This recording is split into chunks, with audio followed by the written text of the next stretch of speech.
I can see the infidelity rate above everyone's head. And once it reaches 100, the number of affairs begins to show. After a long and careful search, I finally found a beautiful and virtuous wife with an infidelity rate of 0. But one day, I suddenly noticed her infidelity rate skyrocketing. Faced with a wife about to cheat, what would you do? Buy arsenic or a knife? Of Ramios around middle school, I started seeing a string of numbers above people's heads. It wasn't until the day my parents argued and divorced that I realized those numbers represented their infidelity rate. Once the rate hit 100, the numbers after that indicated how many times they had cheated. Learning from my parents' mistakes, I vowed to find a beautiful and virtuous wife with a very low infidelity rate. Though it was difficult, fortune smiled on me in college. And I really did find one. Her infidelity rate was almost 0. Her name was Dorothy. 2 years older than me. Incredibly beautiful with an innocent look. However, her family was in great shape. She lived with her brother and mother, and her father, gambler, had left them with over $10,000 in debt. But that wasn't a problem for me.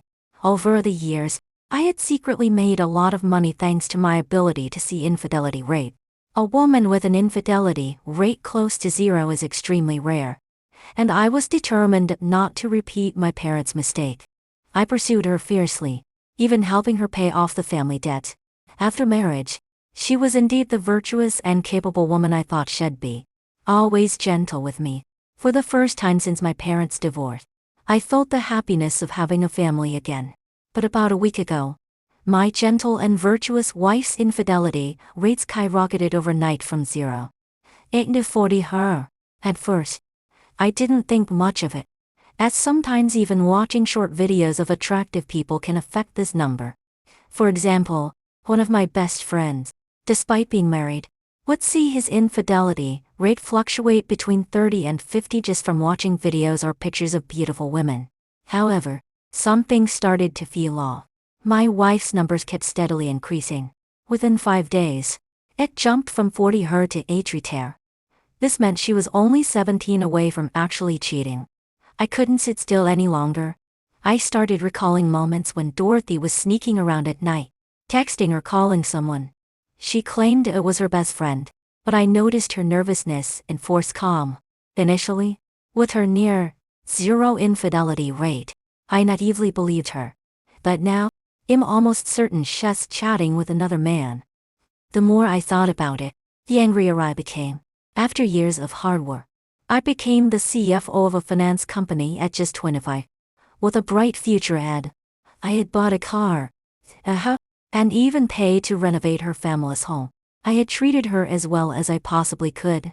I couldn't fathom what kind of man could captivate her so much that she would even think about betraying our marriage. After thinking it over, I decided to wait and observe a bit longer. After all, she is my wife, and I still have deep feelings for her. As long as her infidelity rate doesn't hit 100, I'm willing to give her another chance. The Friday after work, I came home. Dorothy's face alternated between flushed and conflicted, and she was visibly restless, no longer displaying her usual gentle and composed demeanor. When I arrived home, she looked as if she'd been caught red-handed, her expression full of unease. I glanced up and saw that the infidelity rate above her head had jumped from 8 to 9 keys, glowing a sharp, glaring red. I kept my cool on the outside, but inside, my heart had already gone cold. I knew she was just one opportunity away from cheating. Dry wood and fire and spark, and it would all ignite. Faced with a wife about to cheat, what would you do? Buy arsenic or a knife? After dinner was ready, Dorothy held her bowl and took tiny bites, clearly distracted, trying to act casual. I joked, "Yeah, when I got home earlier, you were acting all jumpy, like a mouse seeing a cat. Could it be you've done something behind my back?" I could see Dorothy's body tremble violently, almost dropping her bowl. She was obviously frightened, her mind consumed with thoughts of the other man. Guilty. She tried to stay calm. "Well, what are you talking about? You're getting more and more ridiculous lately, making jokes like that." She glared at me in mock annoyance, but her trembling hands gave away her inner turmoil. "It's just a joke. No need to react so strongly." I smiled and then deliberately started telling her a little story. By the way, honey, I heard from a friend today about one of his female employees. She used to be very well behaved, gentle, and virtuous, but unexpectedly, she cheated. Her husband was furious. He stormed into her workplace with a butcher knife and slashed her more than 10 times. The floor was covered in blood. In the end, she survived, but her face was ruined, and she was permanently disabled. She can never be a mother again. It's unbelievable. All because of infidelity. And now that woman's paying such a high price. I wonder if she regrets that moment of impulsiveness while sitting in her wheelchair for the rest of her life. As soon as I finished, Dorothy's face turned ghostly pale, and her bowl dropped to the floor. The numbers above her head were fluctuating wildly. I pretended to be concerned. Honey, are you okay? Did that story scare you? Dorothy, in a panic, cowed and even meet my gaze, stammering again. She said, "Why, yeah, it's terrifying. Why did you suddenly bring up something so scary?" As she spoke, she raised her head, trying to gauge my expression, clearly feeling guilty. I smiled. We usually talk about romantic stuff. I just thought I'd mix things up with something more thrilling today. Are you overthinking it? Flustered, Dorothy replied. No, not overthinking it. I was just caught off guard. She hurriedly finished her meal and rushed back to the bedroom. I picked up a piece of vegetable.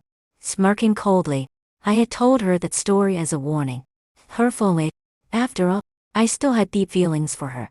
And if there was any chance of salvaging our marriage, I had to try. It is she insisted on going down the wrong path. Then she cowed and blamed me for what happened next. At least I will do my part.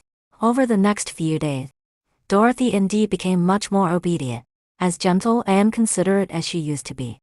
Maybe my bloody story had really frightened her. But all that sentiment would soon vanish, thanks to a series of moves by my mother-in-law. That afternoon, Dorothy called me. Honey, just order takeout for dinner tonight.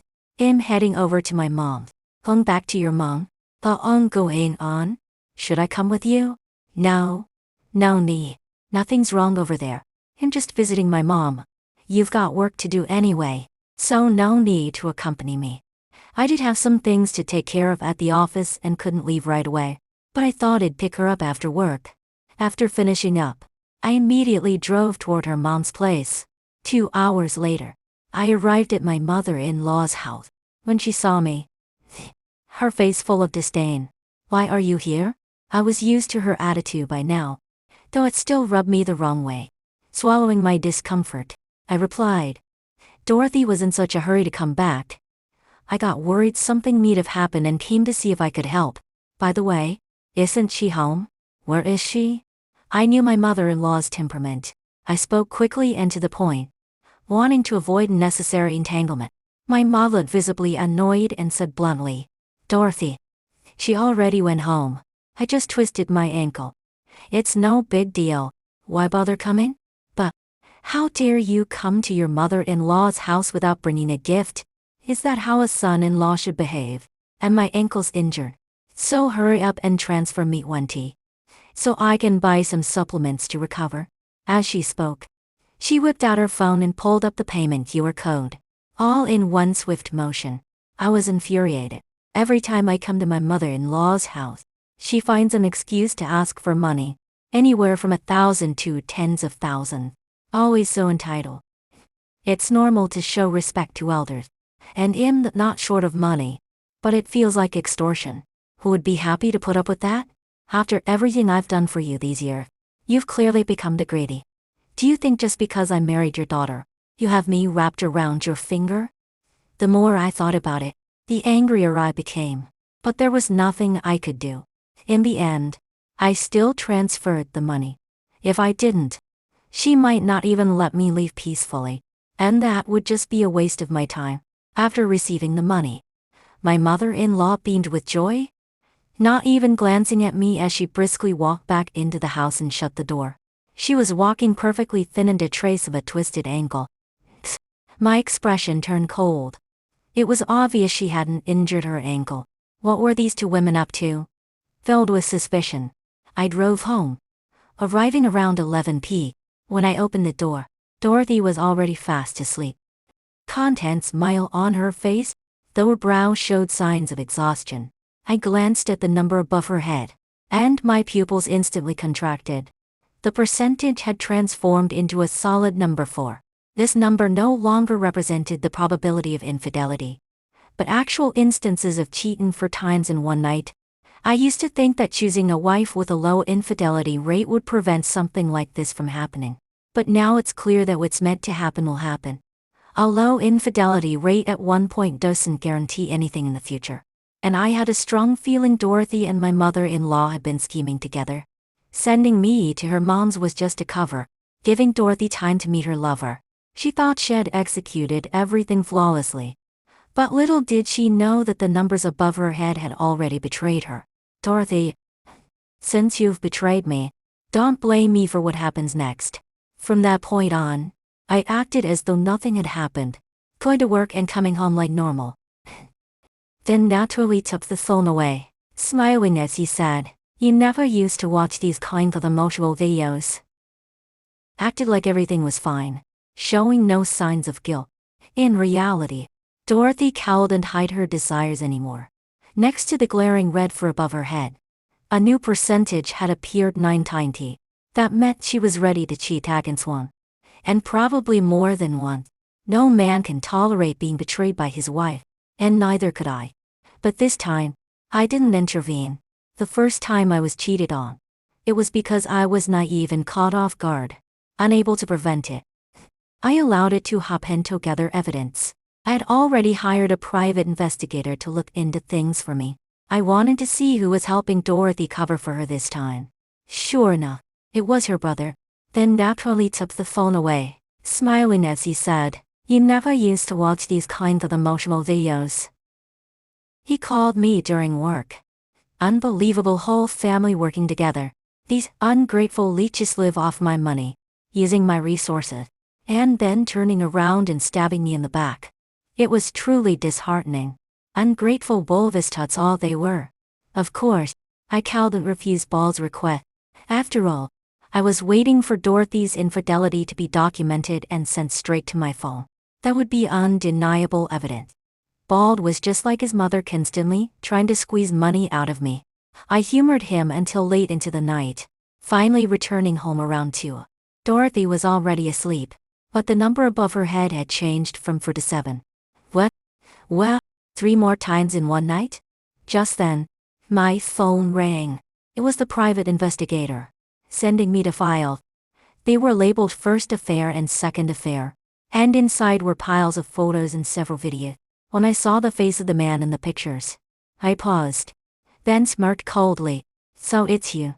No wonder you've got my wife so head over heels swell. Now you two better be prepared for my revenge." The man was named Abel, level manager in my finance department. He was 4 years older than me and exceptionally handsome, with a fan base of female admirers in the office. He had originally been a strong contender for the CFO position. If he had just kept his head down and worked hard, the role would have been his in a few years. But now, he would never have imagined what was coming. Using my ability to see infidelity rate, I previously manipulated things from behind the scenes to push the former CFO out of the way. With the leverage I had, I naturally snagged the CFO position for myself. I'm the only 25-year-old CFO in the company's history. Little did I know, former CFO bore a grudge, and he struck back by targeting my wife, leaving me with this massive betrayal. I looked through the first file. It confirmed my suspicion. Dorothy had never gone to her mother's that day. She went with Abel to a luxurious couples hotel in the city, having the time of her life. Her claim of going to her mother's was just to cover she and my mother-in-law had colluded to fool me. The second file, today's event, was from the same hotel. Watching Dorothy's radiant smile, so eager to please, filled me with fury. Especially when I saw Abel's vengeful expression. It was clear this was just about cheating for him. Simone, as ambitious as Abel, must have more sinister plan. Thanks to the audio from the video, I finally learned his true objective. "Dorothy, if you really love me, how with one thing stole your husband's USB security token? Once I've done what I need to, I'll give it back. Once I'm the CFO, you'll be in charge of the household finances. You'll be able to spend however you like. And you'll no longer have to rely on that heartless husband of yours, who only gives you a small monthly allowance like he's keeping you. I'll do whatever you say. You're so good to me. I sneered. So this was all for my USB security token, which held access to the company's financial data. Abel got his hands on it. No matter what he did, it could lead to my downfall at the company. What? I could lose everything and potentially even face jail time. And Dorothy, oh foolish could she be? Had her completely wrapped around his finger. She was so naive, being used like a pawn without even realizing it. I decided to play along. While Dorothy was out, I secretly installed a camera in the room. For the first few days, nothing happened, but the number above her head gradually rose from 7 to 13. Then, one weekend, Dorothy, thinking I was asleep, quietly rummaged through my briefcase like a thief, found the USB token, and, pleased with herself, replaced it with a fake one. If it weren't for the hidden camera, I might have actually believed that fake was my real token. The day after she stole it, Dorothy returned the token to me, thinking she had pulled off a flawless operation. Little did she know. When I checked the system, I saw that 20 million yuan had disappeared to an offshore account. It were trying to make it look like I had embezzled company fund. Alright, if you want to play, then I'll play along. Discovering the embezzlement would take time. And for now, Abel had made no move. But Dorothy's family was already knocking at my door. My mother-in-law showed up without a smile, while Dorothy's younger brother, Buck, was glued to his phone the entire time. Without even greeting me, he walked straight into my house, kicked off his shoes, and sprawled out on my couch like he owned the place. The stench from his feet was nauseating. My mother-in-law, just as rude, sat cross-legged on the couch without removing her shoes and got straight to the point.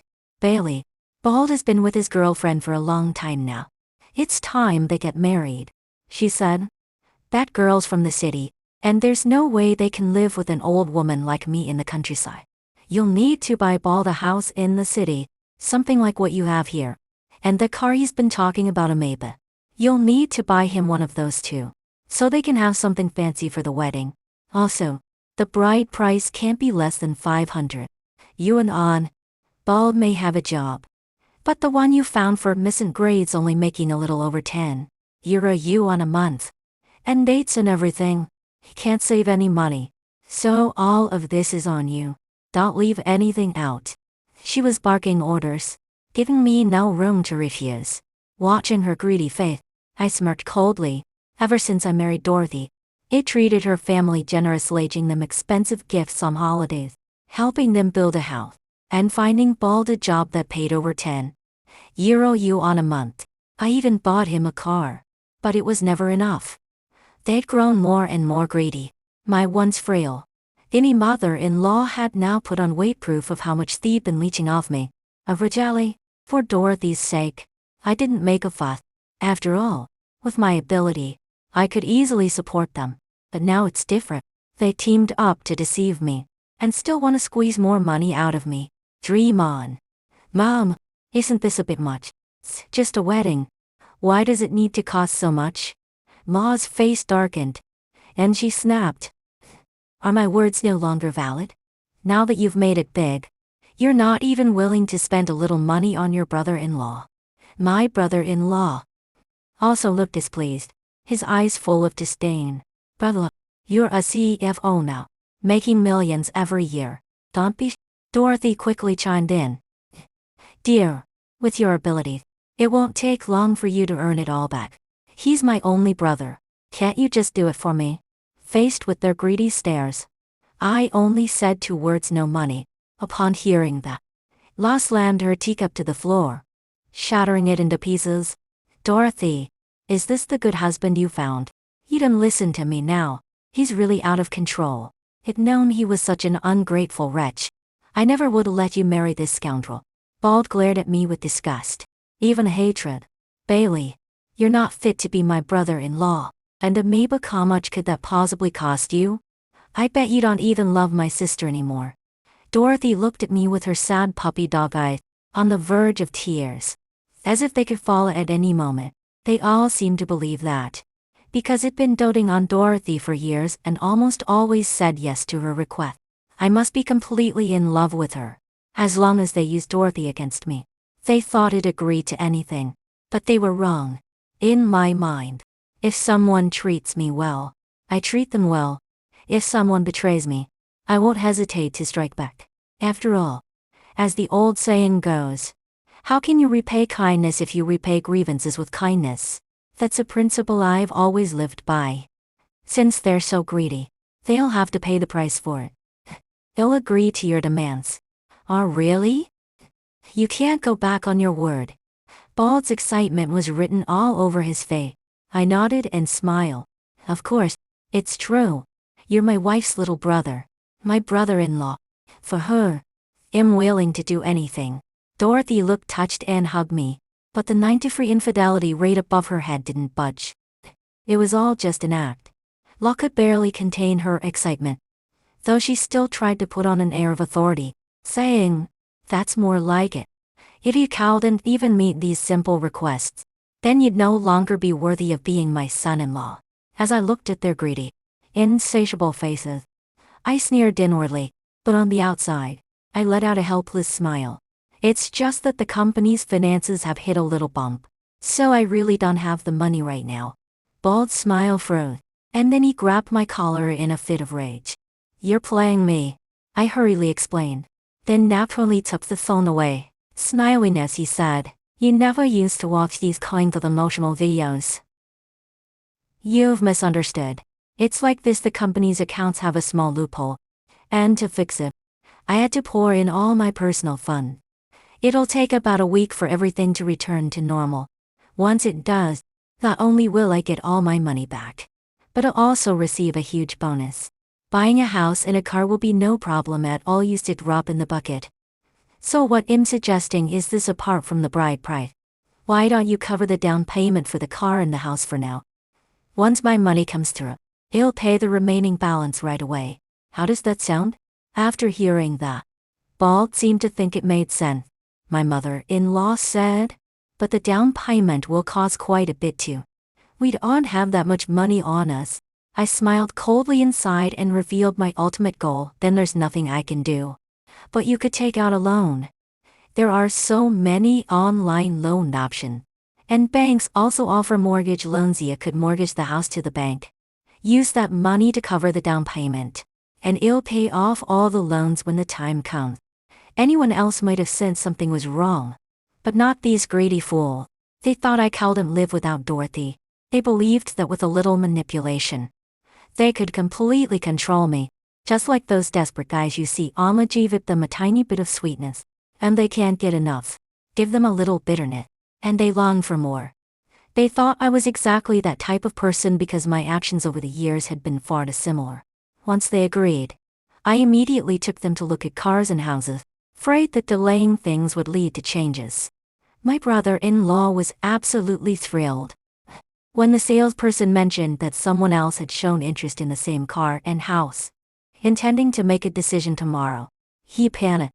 Both the car and the house were exactly his taste. Unaware that I had already bribed the salesperson. Soon after, my brother-in-law began frantically borrowing money online, even resorting to loan sharks with an interest rate of 10 per month. In their mind, since they'd pay it back in a week, there was no difference between borrowing from loan sharks or taking out a regular loan. After maxing out their online loans, they moved on to mortgaging their house and car, pulling together enough to make the down payment. After scraping every last penny, they were overjoyed, unaware that their nightmare was just beginning. The next day at work, Abel swaggered into my office, smugly saying, "Bailey, no one's ever taken something from me, but you're the first. However, it won't be long before that CFO position of yours belongs to me." I looked at him like he was a clown, remaining calm as I replied, "Really? Well, you might be disappointed then. No matter what tricks you pull, you won't be able to take this position." Abel's handsome face twisted in a sneer. "Bailey, You still don't believe me? No worries. We'll see soon enough. And by the way, I have to thank your wife for giving me this opportunity. It wasn't for nothing that I went all out in bed, making her scream for mercy. The wife of a CFO's definitely got a different flavor. Hoping for a reaction, but I remained calm, not even giving him a glance. This left him feeling as though he'd punched a pillow. Just then, the boss called all the senior staff into an emergency meeting. Abel burst into laughter. Bailey, get ready for prison. Even though I'm already married, I'll make sure to look after your wife whenever I have the chance. Inside the conference room, the boss immediately slammed a pile of documents in front of me, shouting angrily, Bailey, can you explain to me why $2 million have suddenly disappeared from the company's financial system? Everyone stared at me in shock. As the CFO, I had control over the company's entire financial system. Other than the boss, no one else had access. And only the boss and the CFO knew the password to unlock the financial data token. With such a large sum of money missing, it would definitely seem like I had embezzled the funds. $2 million just a criminal offense that could land someone in prison. I calmly said, but, could you give me a bit of time to wait for a few people? They'll explain everything. Kennedy was furious. He'd like to see who these people are. If they can't explain it, you better prepare to go to jail. About 10 minutes later, 4 or 5 police officers came in and immediately arrested Abel. You are suspected of embezzling a large amount of public funds and framing someone else. We are officially arresting you now. Kennedy and the others were stunned. Was it Bailey who embezzled the funds? How did it turn into Abel? Abel was so scared he almost wet himself, frantically explaining, It was me. It was me. It was Bailey. You've got the wrong person. The security token has always been with Bailey. Only he knows the password. I'm just a mere supervisoress. Could I embezzle public funds? And framing someone else. He's the one who framed me. Officer, you have to get this right. I smiled coldly and pulled out a recording. After hearing it, Abel's face went pale. I said calmly, This isn't my only piece of evidence. I've already sent the rest to the officers. Since the content is quite private, I won't disclose it further. I looked at Abel and said, Do you really think you were foolproof? Little did you know. Everything has been under my control. Do you know how I see you? Just a jumping clown. Not worth mentioning at all. Honestly, I've never even regarded you as a competitor. You don't deserve it. The embezzled public funds. Well, let's just confiscate your asset. After hearing my words, Abel trembled, so terrified he could barely stand. In the end, he was dragged away by the police, his expression filled with despair. I turned to look at Kennedy, smiling, and naturally took the phone away, smiling as he said, You never used to watch these kinds of emotional videos. Once everyone had dispersed, I quietly approached him. You wouldn't want your affair to be exposed to your wife and others. Kennedy looked at me as if I were a ghost. After that, I thrived at the company, solidifying my position even further. Now, it was time to deal with Dorothy.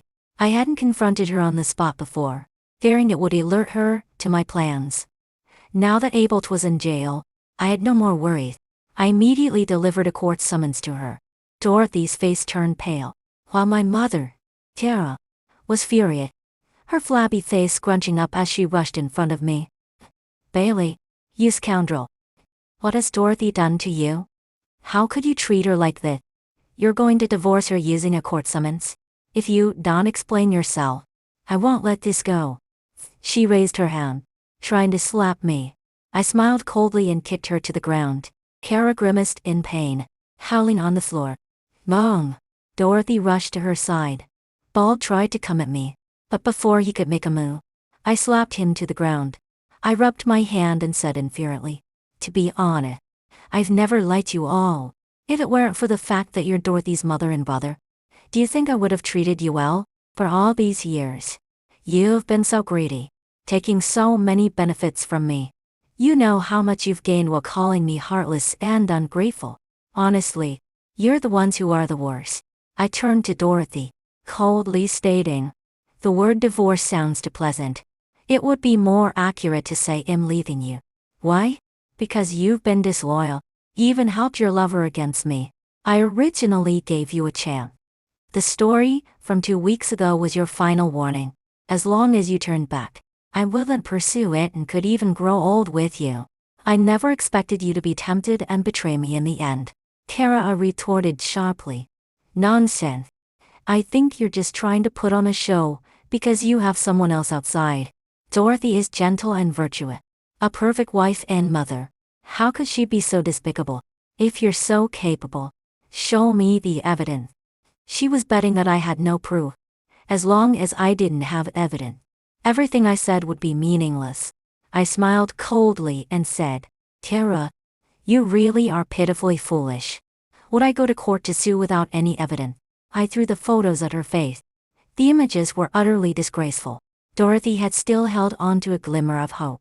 But upon seeing the photo, she collapsed onto the ground, filled with despair. Seeing me, Kara hurriedly crumpled the photos into a ball and stuffed them into her mouth, attempting to destroy the evidence. In her view, my evidence consisted only of these few photos.